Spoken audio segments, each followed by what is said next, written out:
music. It's odd how quiet can scream the loudest amid a bunch of folks, how chuckles echoing nearby hit like a storm rumbling through your core, how just greeting someone can sting music like stepping on shards without shoes. If you've ever been in a packed space, pulse pounding, paranoid that your inner monologue is broadcasting out loud, you're familiar with the grip of social anxiety. It's not truly about dreading crowds, it's more the terror of getting spotted and getting it all twisted at once. Look, social anxiety goes beyond mere bashfulness or being an introvert. It isn't just favoring cozy evenings or dodging chit-chat. It's this deep-seated mental ordeal rooted right in your wiring, an endless tug-of-war between yearning for bonds and dreading scrutiny. Music, the irony cuts deep. You long for fitting in, yet the mere hint of attention clamps your frame, music as if bracing for attack. You ache to chime in, but your words cower deep inside. Experts label music as an overwhelming dread of harsh judgments, the psyche perpetually music, hunting for hints of dismissal. The mind twists innocent signals into alarms. Music. A look, a hesitation, a tonal dip. Next thing, your mind whirls. Did I mess up my words? Do they see me as odd? Perhaps I should have zipped it. That's the non-stop music hidden self-chat for anyone grappling with social anxiety. An unceasing music inner monologue that just won't quit. Beneath the surface, it's both captivating and gut-wrenching. Science reveals the amygdala, that alarm hub in the brain. Music goes into overdrive for those with social anxiety. So even in low-stakes settings, it blasts alerts. Music, a basic exchange, can mimic glaring stage lights, each motion blown up, every phrase stretched huge. This isn't on you. It's your instincts aiming to shield from snubs. After all, to your noggin, music, a brush-off equals peril. Yet many folks miss this key bit. Social anxiety doesn't always show up flashy, not every time with shaky palms or fumbling speech. Often it's a flawless grin, scripted replies, and head bobs while your brain screams music for an out. It shows as bailing on outings you hyped up. It appears as endless mental replays of talks long done.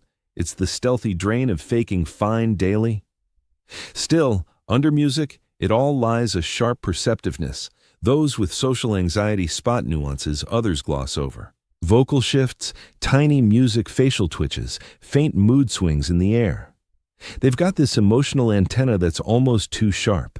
They pick up on unspoken vibes, sense undercurrents, music, and shoulder every feeling they detect. That's no frailty. That's insight flipped back on itself till it scorches. The origins of social anxiety get intricate.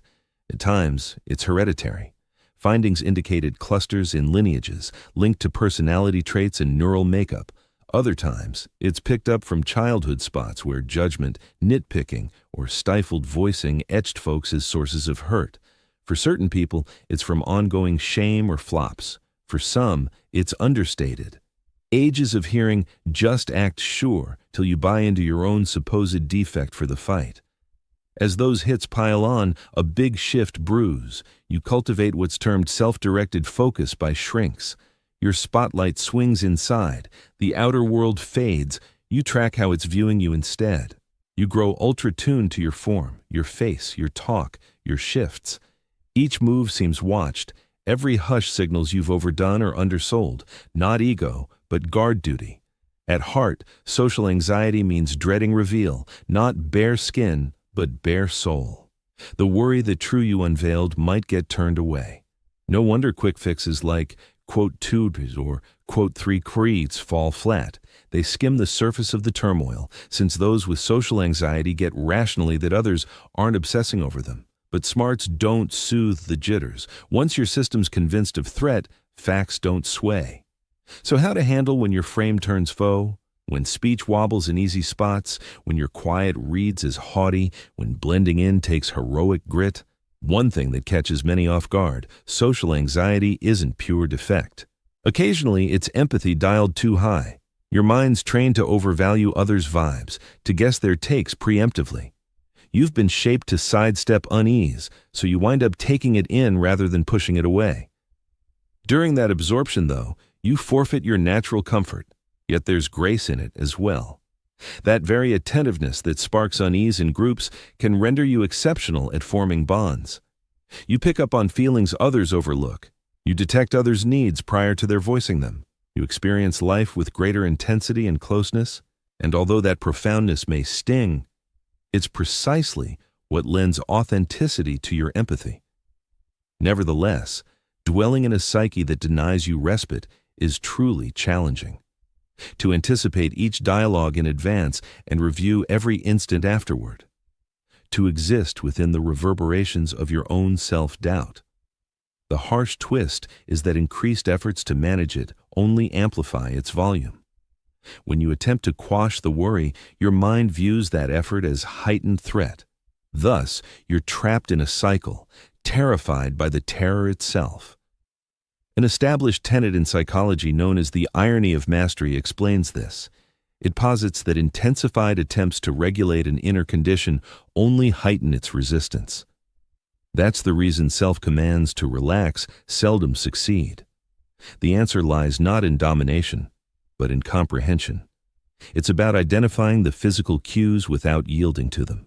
It's about observing your quickened pulse, clammy hands, and whirling ideas, then affirming, état quote, before. Experts in therapy frequently employ approaches such as desensitization training or cognitive restructuring to address interpersonal fears. Such strategies don't eliminate the apprehension, they rewire the neural pathways to reframe it. Via progressive immersion, you instruct yourself that interactions with others pose no peril, that your value doesn't hinge on flawless execution, that quiet moments signify no dismissal and minor slips indicate no defeat. The goal isn't invincibility against dread, it's grasping that dread needn't shape your core self. What stands out about interpersonal unease is its reflection of humanity's deepest longing, the yearning for inclusion. Each fluttering pulse, each uncomfortable pause, each excessively pondered phrase all stem from a single reality. You crave linkage. And linkage, paradoxically, is what such unease complicates the most. Hence, addressing it transcends mere mental health, it's almost transcendent, for surmounting it requires embracing full visibility, flaws and all, without excuses. You must hazard misinterpretation to achieve true comprehension. Interpersonal unease isn't merely a fear-based affliction. It's a distortion in self-view. At some juncture, the reflection linking your true essence to your perceived image in others' eyes warped. You came to accept that worth equates to endorsement, that your being demands constant validation, that you ought never burden others with your mere presence. Consequently, you diminish yourself. You murmur quietly, you blend into the shadows until one day you survey your surroundings and see you've crafted an existence so confined it no longer accommodates your spirit. But consider this wonder. Every individual grappling with such unease encounters a turning point, subtle or abrupt, when exhaustion from concealment overtakes them, when they perceive that invisibility's toll outweighs judgment's sting. And there, transformation ignites, not via coercion or feigned assurance, but via tender self-kindness. In reality, the boldest figures globally aren't devoid of fear. They've simply ceased battling it. They master bearing it elegantly, allowing unease to persist without permitting it to dictate. If this resonates with your struggles, recognize that your unease doesn't render you defective. It renders you perceptive. It renders you profoundly human. And that perceptiveness, however agonizing, can evolve into your most profound guide. For as you start decoding your thoughts, you also regain command over them. You observe that reality isn't as unforgiving as your internal critic implies, that others scrutinize you far less than you assume, that quietude isn't critique, occasionally it's serenity, and that the faint concealed tremor in your voice could be exactly what another soul yearns to encounter. There's a subtle valor in navigating interpersonal unease. Though it lacks spectacle, it embodies everyday heroism. Each entry into a space, each utterance despite constricted breath, each instance of remaining engaged amid surging heartbeat, that's valor in its essence. Society extols boisterous poise, yet it overlooks how steadfast perseverance constitutes its own fortitude. Indeed, Those with interpersonal unease often rank among the deepest reflectors you'll encounter. They dedicate vast energy to scrutiny, tracking human gestures, the cadence of dialogue, the way sentiments fluctuate akin to atmospheric patterns. They cultivate a subtle, almost introspective richness. They grasp human nature, not through textbooks, but via real-life encounters, since they've scrutinized every nuance of interpersonal dynamics, not for fun, but as a matter of necessity. Through this process, they've acquired a rare insight into others that eludes most. Yet that very perceptiveness can turn into a trap. When you're always gauging the atmosphere, you overlook experiencing it fully. You turn into an observer of feelings, yet not an engager. You devote so much effort to controlling impressions that you drift away from genuineness. That's precisely why overcoming social anxiety goes beyond merely easing dread. Music. It's about reclaiming your innate essence under all those self-guarding shells. Picture this: a kid frolicking in the playground, giggling without glancing around for onlookers. That's the sensation of liberty, music, prior to anxiety getting to know you. In essence, social anxiety serves as a recollection of past emotional threats. Music. It's your psyche whispering, "Avoid repeating that." Recovery kicks off when you acknowledge that you're not that vulnerable youngster who had to conceal yourself anymore. Your music secure these days, and your perspective merits expression without excuses. One of the most freeing insights is recognizing that social anxiety doesn't equate to being withdrawn. Music. Actually, those who battle it often crave deep sociability. They simply bear an overload of compassion. They ponder the far-reaching impacts of their speech too intensely. They envision all conceivable responses, every conceivable unease they might trigger. Music. It's not a lack of desire to link up, it's a drive to link up flawlessly. But flawlessness destroys bonds. Music. Since folks don't unite over perfection, they unite through candor, openness, and mutual shortcomings. Once you accept that reality, a transformation occurs. You cease striving to dazzle others and begin sensing them truly. You quit scripting your lines and start tuning in. Oddly enough, the more you drop the act, the more others rely on you.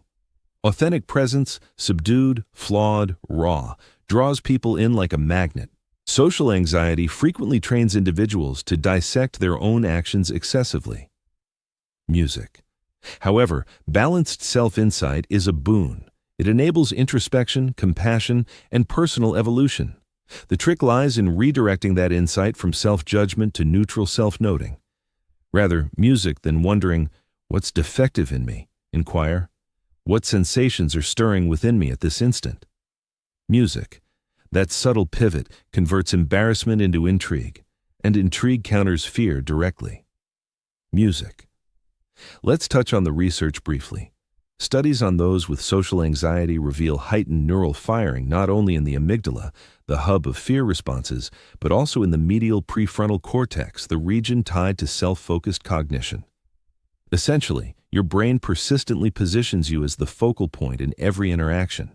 It's akin to standing under an unrelenting glare, even in solitude. Interventions such as mindfulness practices and therapies centered on acceptance work by redirecting that beam externally, affirming that not every pause signals criticism and not every glance implies dismissal. At times, others are merely wrapped up in their inner worlds, much like you. Yet logic alone won't dissolve anxiety. It's no puzzle to solve. It's an ingrained bodily response. Hence, recovery initiates physically. Measured inhales, anchoring techniques, music, gradual encounters. These rewire your physiology to link social scenarios with security rather than peril. As the body relaxes, the thoughts settle. And as thoughts ease, genuine relating reemerges. That said, advancement isn't straightforward. Some days you'll converse effortlessly, music, while others bring back shaky words. Moments of unexpected bravery alternate music, with instances of bailing on commitments just to catch your breath. That's perfectly fine. Recovery doesn't erase fear entirely. It introduces the power to choose. Music. Anxiety might still arise, yet it no longer dictates your paths. Moreover, Another change unfolds gradually. Music. That empathy, once a heavy load, evolves into your asset. Having felt overlooked yourself, you'll ensure no one else endures that isolation. Having shouldered quietude's burden, you'll attend more attentively. And having endured dismissal's sting, you'll navigate life with a gentleness that radiates like warmth. Music. Beneath social anxiety's veil lies a soul that invests deeply in caring and an essence, music, that senses profoundly. Psychology is undergoing a subtle upheaval in viewing disorders, music, such as this. Historically, emphasis was on repairing defects. Today, it's on revealing strengths embedded in the challenge. Music. This evolution counts because ceasing to view yourself as damaged reignites your potential. Social anxiety isn't a character defect. It's an outcome of a nervous system overly devoted to protection. It signifies your mind once assumed that blending in served as the sole means of endurance. Music. Yet you're not destined to fade into the background indefinitely. You're designed to flourish, whether gradually or music gently. This journey typically kicks off with minor gestures of resistance, not flashy overhauls, but understated uprisings against terror. Holding someone's gaze just a beat beyond the norm. Voicing your thoughts despite your pulse urging you to music hush, letting a lull in dialogue linger without haste to bridge it. From an external view, these instances seem unremarkable, yet they hold true valor. They demonstrate your preference for engagement over shielding. Gradually, such modest triumphs reshape your neural pathways. Music. You start regaining faith in your own instincts. As that confidence accumulates, worry begins to relinquish its hold. However, one aspect rarely discussed emerges here. As the unease diminishes, a void might appear as well. After all, it shaped your identity for years. What remains once it's gone? How does quiet transform from oppressive to tranquil? This stage of recovery carries a mix of wonder and unfamiliarity. It dawns on you that apprehension never truly obliterated your essence. It merely music veiled it. And under layers of uncertainty, you've always been an individual deserving connection. Music. Folks commonly mistake social trepidation for aversion to company. In reality, it's frequently an excess of affection for humanity. You preempt their letdowns long before they arise. Music. You shoulder their unspoken critiques in advance. You inhabit their thoughts prior to settling into your reality. Such is the poignant duality of a spirit yearning for approval so intensely that it overlooks its inherent validity. And that marks the culminating insight into music, navigating social unease. Acknowledging that endorsement originates internally. The empathy you offer to everyone else, the tolerance, music, the empathy, the absolution, must ultimately turn inward. Music. For you're more than a string of fretful episodes. You're the steadfast resolve fueling each. Music. You're the soul who appears despite trembling fingers. You're the individual who continues to aspire, to endeavor, to envision inclusion. Music. Eventually, the disquiet will echo faintly rather than rage like thunder. You'll step through a doorway without your frame tensing for collision. You'll express yourself, and the phrases will resonate authentically. When quiet follows, it won't weigh you down. It'll embody calm. No need to dissect each motion, for you'll grasp the core revelation, that others never scrutinized you as severely as you did yourself. Perhaps, music, in that epiphany, you'll reclaim what social unease once withheld. Comfort, music. The comfort of visibility without pretense. The comfort of simply being unapologetically. The comfort of recognizing your value as a truth to recall, not a case to argue. So if these words reach you now, inhale deeply. Music. You've waged an invisible war for ages, yet here you stand, persisting, evolving, finding your voice amid the quiver. And music therein lies your distinction. Valor doesn't always roar. At times it's subdued. At times it's a murmur declaring, music, one more attempt come dawn. And occasionally that murmur suffices to transform it all.